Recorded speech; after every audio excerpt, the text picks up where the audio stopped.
Assalamu alaikum warahmatullah. Hi everyone. In this video, we are going to continue with part 2, discussing about conditional probability. Now, we try to discuss furthermore about how to solve a conditional probability using a tree diagrams.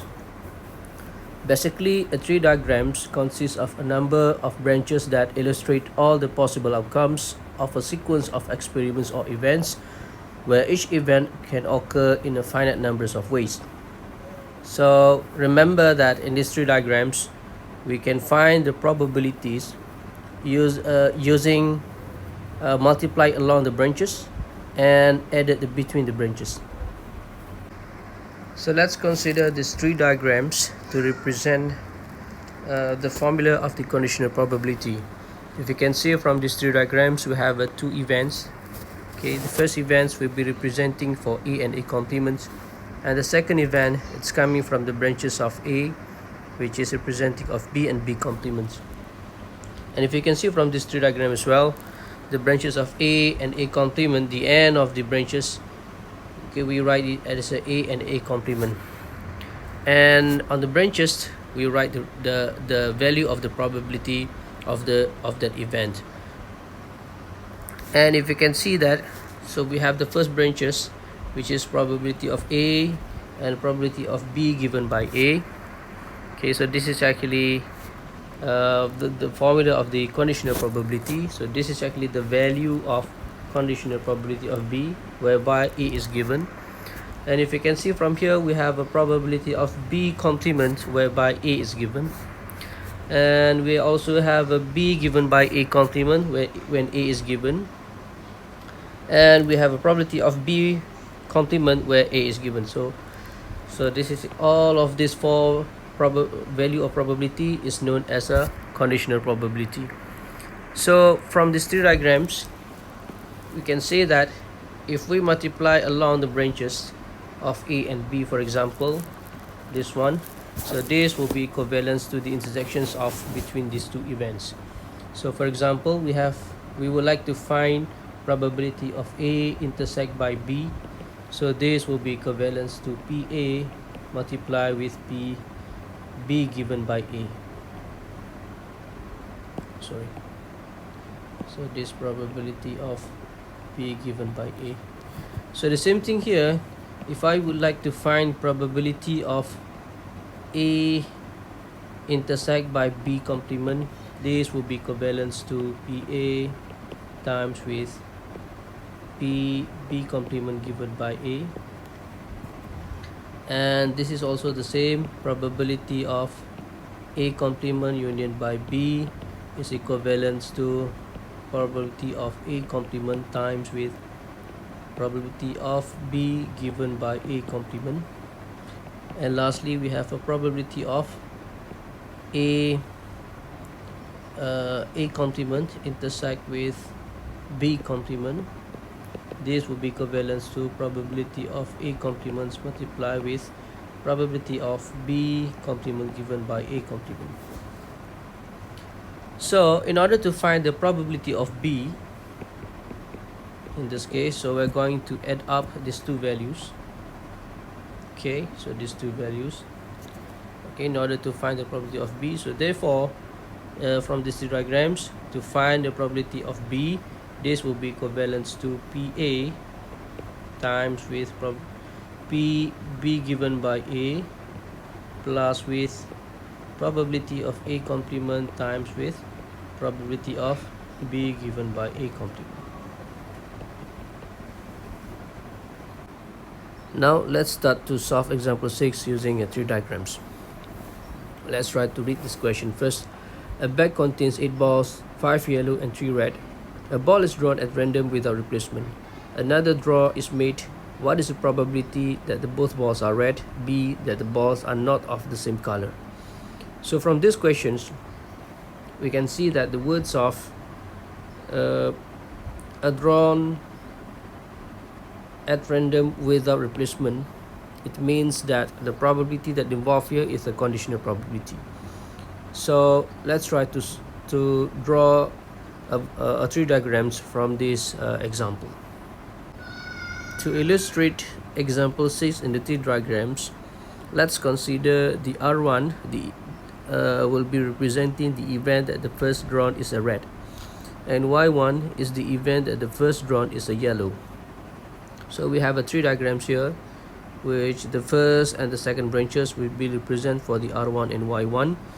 And we know that the probability of R1, since we have a 3 red ball out of 8 balls, so the probability of the first drawn is a red ball is equivalent to 3/8. And for the yellow one, since we have a 5 yellow balls, okay, so this will be equivalent to 5/8. So this is actually the value of probability of R1, and this is actually the value of probability of Y1. Then we move to the next branches, which is R2. Okay, so we notice that from this 3 diagram, this is actually a conditional probability. So it means that this value here will be equivalent to the probability of R2 given by R1, whereby this will be equivalent to, since the red ball is drawn, so now there is 2 red ball left in order to draw for the second draw. Therefore, the probability of getting the red ball on the second draw will be equals to 2/7. And the next one, which is Y2, okay, we just minus with 1, we're supposed to have 5/7. And we look at the third branches here, which is R2. So this is actually the value of probability of so this is actually the probability of Y2 given by R1. Okay, and this is actually the probability of R2 given by Y1, which is equivalent to, so now yellow is drawn from the first draw, and the second draw is going to be red, so therefore this will be equivalent to 3/7.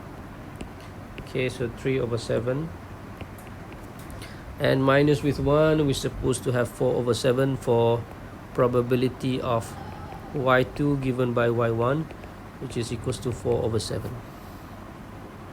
So now we have all this value already. So now let's start answering the first questions, which is we are going to find the probability of that both balls are red.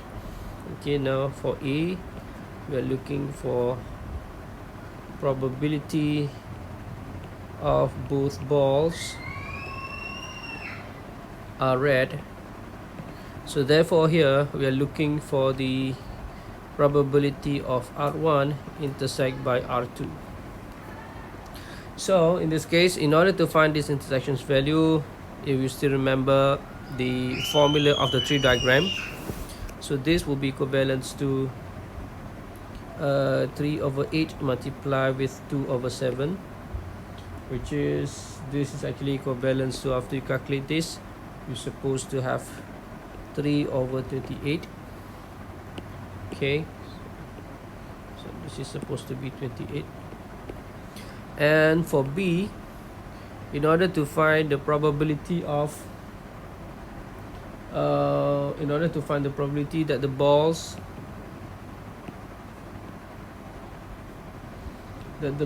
are not the same colors. Okay, so from this 3 diagrams, so I'm going to add these 2 value of the intersection, whereby this will be equivalent to 3/8 multiplied with 5/7 plus with 5/8 multiplied with 3/7. So after calculating this, we're supposed to have 15/28. Now let's consider these questions. These questions I'm just taking from the quick check of 8.4. You can refer through the exercise that I'm given to you. So this is also one of the examples that we can solve using a 3 diagrams. So let's try to read this question first. In a school, 4% of the boys and 1% of the girls are overweight. In addition, 60% of students in school are girls. If a student is selected at random and is overweight, what is the probability that the student is a girl? So let's try to draw a 3 diagrams first from these informations. Okay, from this we know that we have a 4% of the boys and 1% of the girls are overweight. So this is actually the statement of conditional probability, whereby there is 2 events involved here. Okay, so the probability of boy, whereby when overweight is given, and the probability of girls, whereby the event of overweight is given. So in order to illustrate this in the 3 diagrams, so let me just draw a Venn diagram first. From this we're going to have these 3 diagrams. So the first branch will be represented for boys, and this is actually for girls, and the next branches will be representing for the whether it is a overweight or not overweight. So let's declare the events of overweight at C. Event of overweight student. So now I'm going to write it as it is overweight or not overweight as a C complement. Okay, and now we have a 4% of the boys. We have a 4% of the boys are overweight, so therefore that we are going to have a 4 over 100 here is the probability of the conditional events, which is the probability of C, whereby B is given, and by -1. So I'm going to have this probability of C complement given by B, okay, which is equals to 96 over 100. Okay, and the same thing goes to the next branches, okay, which is we are looking for a girl who are overweight, which is we have the value which is 1%. So this will be equivalent to 1 over 100, and when we -1, we're supposed to have 99 over 100. So all these 4 values, we understood that this is actually the value of conditional events. And also we have a 60% of students in school are girls. So girls is actually 60%, which is 60 over 100, and boys by -1 we're supposed to have 40 over 100. So now we have all of these informations. Now let's try to answer these questions. We are looking for the probability of student is a girl, whereby the probability of weight is given. So in order to write this, actually we are looking for the probability of G given by C. Okay, so then let's proceed with the formula of conditional probability, whereby this will be equivalent to probability of C intersect by G divided by probability of C. And from these 3 diagrams, we can directly get the formula of probability of C intersect by G, whereby we have to multiply these 2 values in order to get the intersections between these 2 events of C and G. Sorry, so not this. So this is actually the intersections between C and G, okay, which is we're going to have 60 over 100 times with 1 over 100, and then divided with now probability of C. We have to add up these 2 values, okay, which means this will be equivalent to 40 over 100 times with 4 over 100 plus 60 over 100 times with 1 over 100. So by calculating all of this value, we're supposed to have 3 over 500 divided by 11 over 500. So therefore this will be equivalent to 3 over 11.